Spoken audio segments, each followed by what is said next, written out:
আসসালামু আলাইকুম সবাইকে। কেমন আছেন সবাই? আলহামদুলিল্লাহ আমি অনেক ভালো আছি। ভিডিওর শুরুতে অবশ্যই বুঝে গিয়েছেন আজকের ভিডিওটা কি নিয়ে। সবারই স্বপ্ন থাকে একটা আইফোনের। আমার কিন্তু কখনো স্বপ্ন ছিল না যে আমি একটা আইফোন কিনবো। আমার তেমন ভালোই লাগতো না। কিছুদিন হলো আমার ফোনটা নষ্ট হয়ে গেছে। এজন্য খুব জরুরিভাবে ফোনটা নিতে হলো।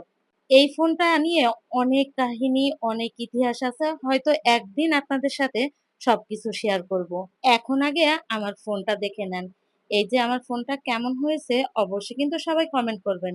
বিশ্বাস করবেন না, ফোনটা আমি যখন আনবক্সিং করছিলাম আমার হাতটা পুরা কাঁপছিল।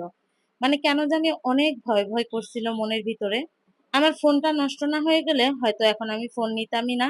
আর তার উপরে যেহেতু আমি একটা পেজ চালাই, পেজে অনেক ভালো কোয়ালিটির পিকচার দিতে হয়, ভিডিও দিতে হয়, এই জন্যই আমার আইফোনটা নেওয়া।